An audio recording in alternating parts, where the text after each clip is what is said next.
Hey you, yeah, I'm talking to you. Do you ever wonder how I blow all the co-living competition away? Yeah, that's right. I'm standing right here at my 50th unit right here in Winter Haven, and I'm on track to do over $500,000 in revenue in 2026. If you want to follow along, make sure you go to the Real Javier Paredes YouTube channel, and I'll see you on the other side. And today, I'm gonna walk you guys through what it looks like from going to a 3-bedroom, 3-bath, into a 9-bedroom, 3-bath property, where I spread risk, I make tons of cash flow, and I leverage all these bedrooms to always be in business.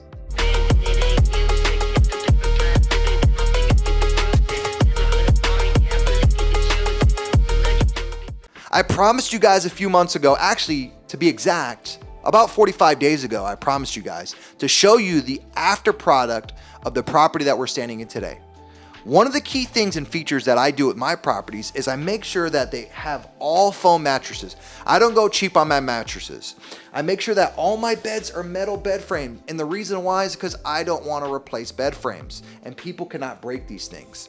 If you notice in this bedroom, guess what? There's a lot of light, isn't there? Well, it's because there's 3-bedroom windows. I will make sure in every single bedroom, not only is it comfy and cozy, and it's a good size, but I also make sure there's a lot of natural light if I can help it, because I want people to feel that they're at home forever. The more comfortable you make it and the more homey you make it, it will keep the retention of that member for a long, long time. I have had members with me for over a year and they love living in my properties. So when I walk you through each room, you're gonna see the details of the bed, how I make a foam mattress, how I put the mattress protectors on for when people pee, shit, whatever they do, because we know that they want to destroy the mattress, which is the most expensive asset.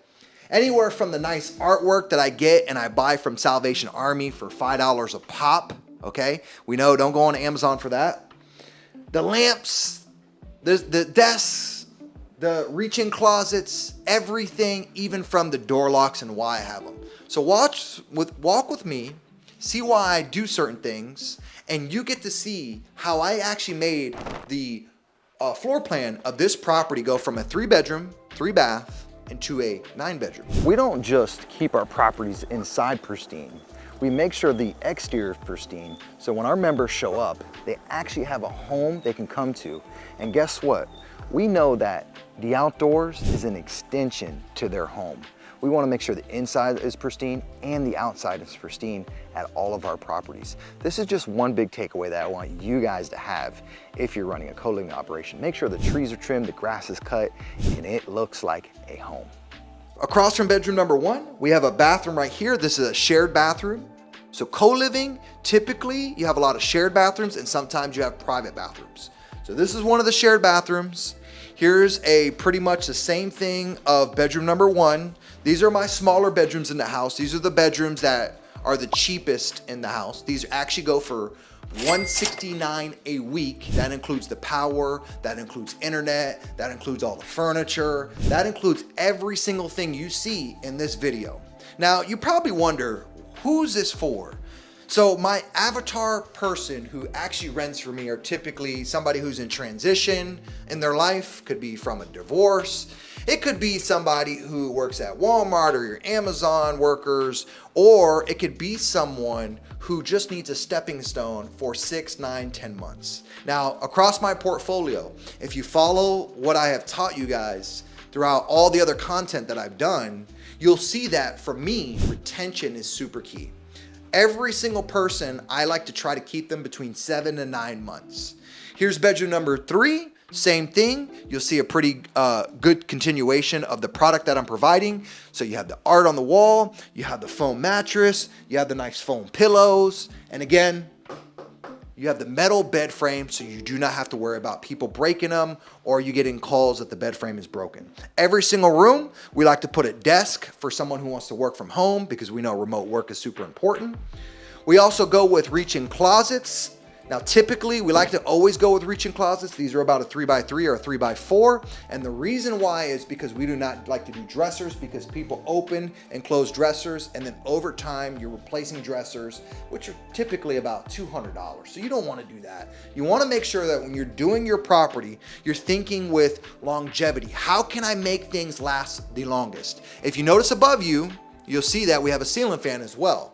So there's all these factors in a bedroom that actually come up with the price. So as I showed you, bedroom 1 and 2 are my smaller rooms. So here are some of the driving factors on what your price per week you can get. Just so you guys know. Does your property have a bed? What size is the bed? Does your property have a reach-in closet? What size is the closet? Does your property have a ceiling fan? What size is the ceiling fan? Does your property have a private entrance? Okay. Does your property have a desk? Where is the location of your property? Does your property have a mini fridge? Does your property have a TV? Now, these are all driving factors on what you can get on your property per week if you're doing a co-living model. So right now we're at bedroom number 3. We're about to go to bedroom number 4. And as we continue to go through the house, you're gonna notice the bedrooms get more premium and they get bigger. We make sure that we want people to stay here for a long time. We also redid the floors, we redid all the paint in the property. Again, we're making it very appealing.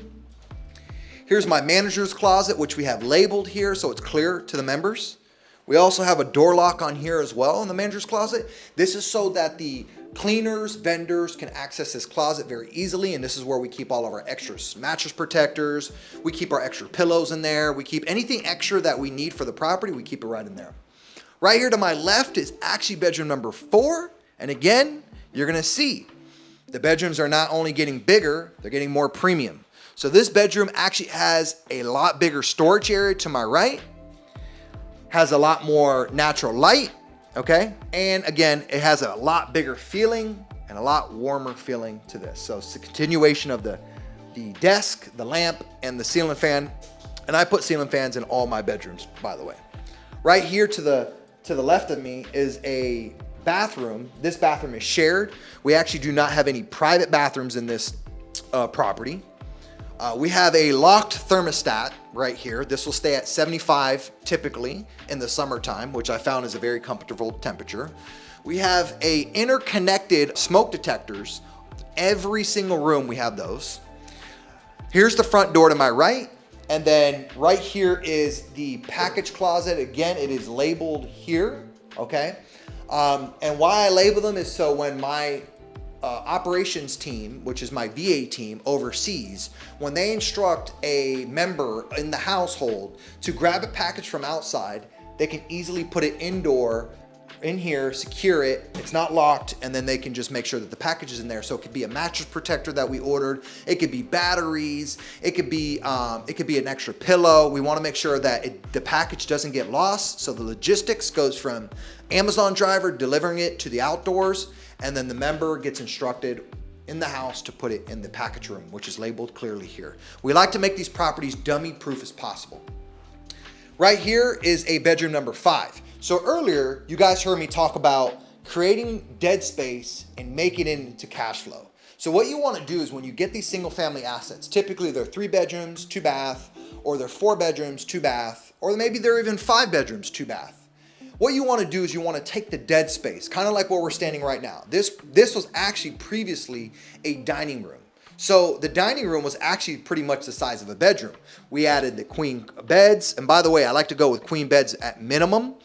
We added the queen bed, we added the artwork, we added the nightstand, the desk, and then we added a 3x3 closet there. Now, typically with all my properties, we're not doing anything major. We're not doing plumbing renovations. We're not doing roof renovations. We're not doing we're doing very minor cosmetic renovations on any of the properties like paint. We might do some new doors, new light fixtures and stuff like that. We want to stay away from having to do anything that is super extensive, kind of like replumbing a home unless we have to, or adding a bathroom, again, unless we have to do that. Now, in the property, you'll see down here to the right of me, you'll see that we have Wi-Fi extenders. One of the things we want to make sure that when a member is living here and they're a remote worker, which you will get those individuals, they have lightning fast Wi-Fi. So when you have your property up and running, make sure that you do a Wi-Fi test to see how fast the Wi-Fi is. We typically like to get a 1 gig serviced, but that doesn't mean you're gonna get 1 gig throughout the property. We usually get about 500 at minimum, and that's from end to end of the property. So right here where we're standing right here on my left is previously a living room. This is bedroom number 6 that we're walking into, and bedroom number 6 was a living room. This is half of the living room. Again, taking dead space that was collecting dust, and now we're turning it into cash flow, right? So what we did here is we made a bedroom, we had a 3x3 closet. Again, everything's pretty straightforward like I've been mentioning earlier. Now, if you notice something about this bedroom, not only does it have, again, its private lock, or it's got its own lock, they can come in here, they can actually access the patio area where they can actually go out, read a book, hang out on a Sunday, watch football, whatever they want to do. One thing that you guys might be wondering while we're walking through these bedrooms is you don't see TVs and you don't see mini fridges. I want to add on, the reason why I don't do those things anymore is because what I have noticed is mini fridges have become very problematic for me. Remember, I got 50 co-living units, so you can just imagine the amount of people that I've gone through and the amount of problems that we've gone through. So me and my team have noticed that the mini fridges have become very, very problematic. They either break down a lot, or what we've had in the past is a member has left spoiled food in the bedroom, and guess what?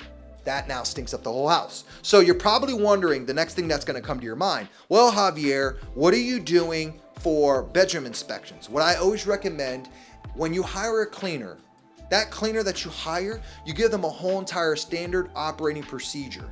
And in that standard operating procedures, you're asking them things like, do you smell smoke when you enter the house? Is there anything broken? Is there any leaks? Is there anything abnormal that you see? Because that cleaner is coming in there usually 2 to 3 times a month. On all my properties, what sets me apart from other operators is we keep our properties pristine, meaning we keep them clean. My cleaner comes in here 2 to 3 times a month in the common areas, not the bedrooms. They go in the common areas, they clean the common areas 2 to 3 times a month. So that means your hallways, your bathrooms, your kitchen is cleaned 2 to 3 times every single month. The bedrooms, we try to inspect them once every single quarter.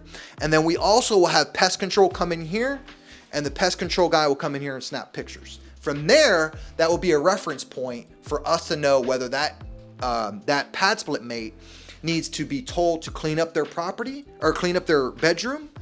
If they don't clean up their bedroom, then we can boot them out of the property, okay? And I can go into that further. But using like pest control as an excuse to get in a bedroom is one of the best excuses you can have, because what that does is it allows the member in psychology, psychological is like, oh, well, they're just coming in here to spray the room. But you're always allowed to give the member a 24 to 40 hour notice to enter into the rooms unless it's an emergency. If it's an emergency, you can enter in right away. And that's the beautiful thing about co-living. If you're looking to get into the co-living space, and what I said might have resonated with you, GM the word co-living, and I'm actually gonna send you a 100% free blueprint on how to successfully do co-living as a successful operator from A to Z. So we're actually gonna walk into bedroom number 7. Again, a continuation of bedroom number 6. And you can see in here, again, a lot of natural light. It's got a nice bed, which is queen. It's got the nice 3x3 closet with the hangers in there. It's got the nice desk, lots of outdoor areas. So this actual bedroom, again, is also priced according to the features it has. So what I said in bedroom number 3 earlier, this bedroom right here is not going to be priced the same as bedroom number 3 is. This room is a lot more premium than bedroom number 3 is. If you guys remember in bedroom number 3 earlier, I mentioned about the features that the property has, and the features that the room has is how you can price your room.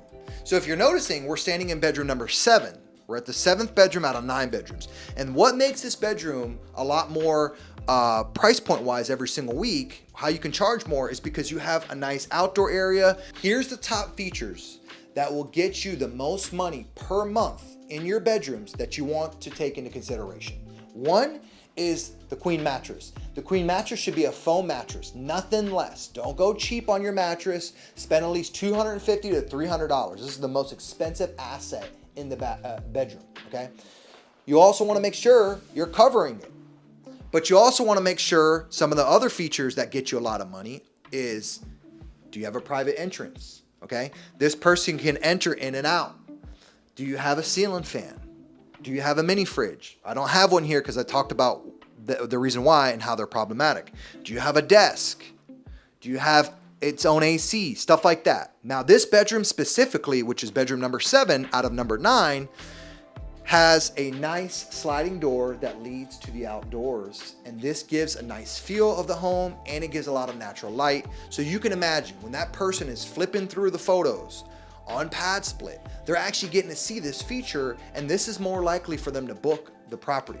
Now, another thing I like to do with my beds is not only do I protect the mattresses, I like to put nice quilts on them. Now, obviously we don't supply quilts and sheets, but this is just for the initial setup. After the initial setup, when that member comes into the room, they're actually just gonna see a mattress protector and 2 pillows with the metal bed frame, okay? So we're gonna walk into right now, we're gonna walk into the kitchen area. So like I told you guys before, this was from the end of the hallway there to that part of the hallway was all the living room. There used to be a couch here, a TV here, and we made this into 2 bedrooms, which would do about $800 a month per bedroom. So $800 a month per bedroom out of those 2 bedrooms. Here is the number one thing that I want you to make an investment in when you're running a property remotely. And especially if it's an investment property.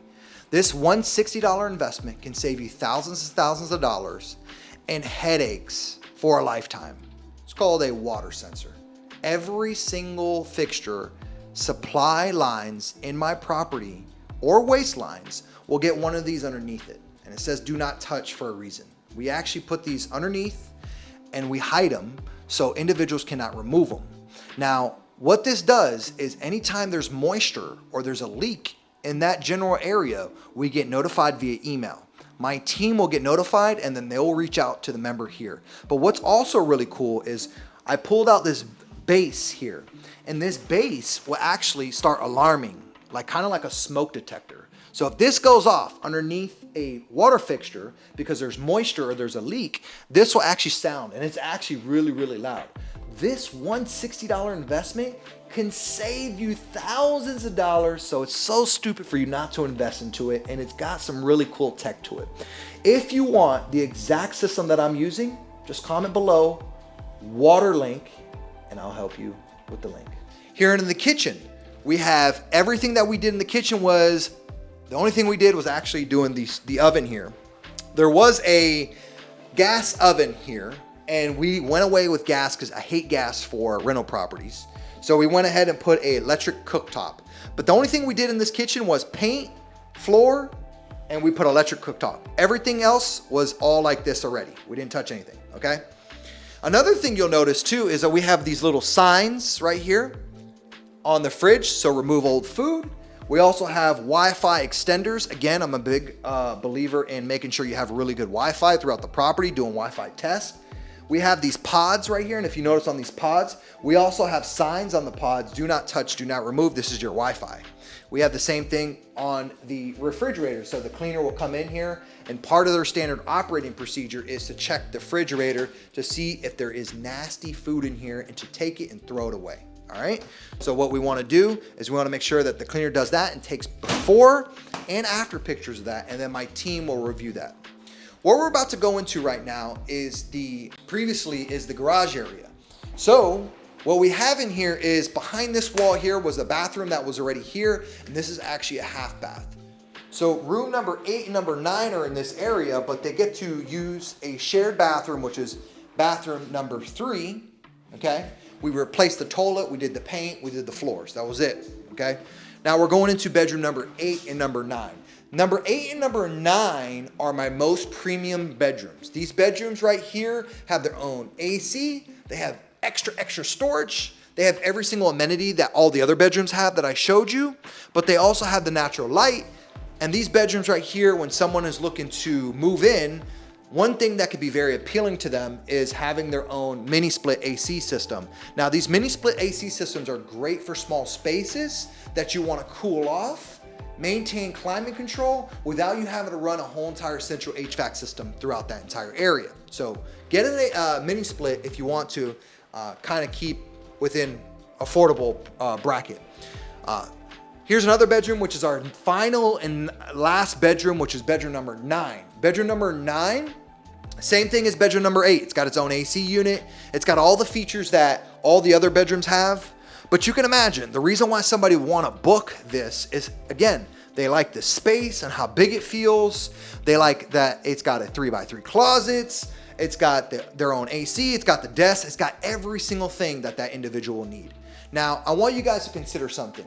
These bedrooms that are my most premium bedrooms typically go fast. They're usually the first rooms to rent because a lot of people want to be able to control their own climate. A lot of people in a co-living space, sometimes they complain that it gets hot. Now, obviously, hot might be 70 degrees for one person, and then that could be 80 degrees for another person. So what we have found is we like to keep the air condition to 75 in the summertime, and that usually is a comfortable temperature for every single PadSplit member to feel comfortable within the home. Now, I want to mention one thing now that comes to mind is when you're doing these build outs, one of the things you want to consider is making sure that your rooms are insulated and that your attic area has adequate insulation in it. Now, what I always suggest is you can go with a thermal gun with your property inspector and you can check the roof and see where you're losing and where the most heat is being conducted at in the property. If you do that, you'll be surprised. That same AC unit that you have will do a lot better job at cooling the property. Okay, and you might not have to replace your whole entire AC system because remember, the efficiency of a home is not just the AC unit. It's do you have window leaks, right? Meaning, are your windows cracked? Are they not closing full? Are they old windows? Do you have an insulation problem? Maybe you don't have enough insulation in the attic. Maybe it's your AC system. Maybe it's not adequate for the amount of rooms that you're adding to it. So that's important for you to also understand when you're doing these build outs. And that's the reason why we did mini splits in these rooms here, is because I didn't want to have to go ahead and run a central HVAC system just for this part of the house. Mini splits were adequate for these rooms, and these are 9,000 BTU units in each room, and they also have heat pumps. Even though that we're in Florida and it stays hot here, they also have heat pumps. And I know that sounds funny because we're in Florida and I know that you don't typically need heat a lot. So we're going into the laundry room. In the laundry room here, you're gonna see a couple things. You're gonna see your washer and dryer here. You're gonna see your laundry rules here. You're gonna see all these lock boxes, and the lock boxes are for when people get locked out of their rooms. They can come to, let's say they're on bedroom number 2 or bedroom number 1. They can come to bedroom number 1 or bedroom number 4 or bedroom number 8, whatever it is. They have their own personal code. They can open this up if their lock malfunctions on their door. And they can come here, open up their door. It could be batteries, it could be the lock mechanism, but we always want to make sure we have a backup to a backup. And the same thing with the front door. We have an actual exterior lock box on the front door, and that way if that front door lock malfunctions, we're able to replace that as well. So let's talk about really quick about signage. You'll see we have a lot of signage throughout the property. So we have a sign here. We have little signs on the doors. I know it's a little hard to see, but it says keep this door closed. We have our signage for our fire extinguisher right here. Right here, we have our fire extinguisher in this area. So we have a fire extinguisher and we have a fire blanket right here. Door of the refrigerators, removing your old food. We have signage on this door, keep this door closed so people don't waste AC. We have signage on the refrigerator here. We have signage on the microwave, cover your food. We have signage also on here, clean your dirty dishes. And then we also have signage in the bathrooms, on the Wi-Fi pods, just kind of giving that person that extra reminder. Now, one of the things as a co-living operator that also sets me apart that we like to do is we like to do an extra layer of vetting. Some of the things you might hear as an operator, or you're probably wondering, is the people who live in here, how are they vetted? Well, PadSplit uses a third party that does a whole third party background check, employment verification, credit check, whatever other things that they check. My VA team, because I'm vertically integrated on my property management, they actually go through and they do all the same thing they do, but they do it again and over and over. And then we also have our own membership agreement within our management company. And what that does is that kind of reiterates everything that the PadSplit membership agreement is and more. And it's property specific. So for instance, don't park on the grass. Don't send us questions like, hey, Johnny in room number 1 is loud, right? We know that if Johnny in room number 1 is loud, we want the members, let's say we want the member, this member's complaining about that member. We want the members to try to settle issues amongst ourselves. Now, we will step in at certain times, but we try to eliminate all the small little nonsense messaging that we get. But don't worry, we actually have a team that's put in place that's vertically integrated from me in my portfolio that actually answers all these questions that these members might have. But what we're trying to do is we're trying to just eliminate some of the questions that come through that could be easily resolved between Johnny and Bob in room number 1 and 2. And the cool thing is they actually get the right review on each other if they're being problematic. So if someone keeps getting bad reviews as a member and that they're living in the property, they will get booted from the property at some point in time if they have a continuation of that bad review. So I hope you guys learned a lot here today. We actually do this all the time. We do live property walkthroughs. There was a video, if you guys want to watch the before of this video, if you click above, you'll see that I have a video of what this property looked like before. That way you have an idea of what this property looked like when we had the walls up. But what I want you to do is, if you learned anything from this video and you've been watching this whole time, or maybe you fast forward through the YouTube video, that's okay. But what I want you to do is I want you to drop your biggest takeaway from this property walkthrough. There's tons of things that I've talked through, and there's actually even more things that I go through in my 3-day challenge, which is called the Take Flight Challenge. It's 100% free. The reason why I built this was because I know that what I'm saying is a lot for a lot of people, and it's a lot for you to actually engulf and think about and actually put into action. Well, guess what? I did a whole entire step-by-step process. It's called the Take Flight Challenge. I actually have packages together for you guys, taken all my knowledge out of my brain, and extracted it into my 3-day challenge, and I'm gonna give it to you guys and inject it into you guys 100% free. The only thing I ask for is if you become a PadSplit member, just sign up with my link. That's it. I give you guys value. If you become an operator, just sign up on my link, show me a little bit of love in the comments, and make sure I get to see you at one of my upcoming co-living meetups. I'll see you on the other side.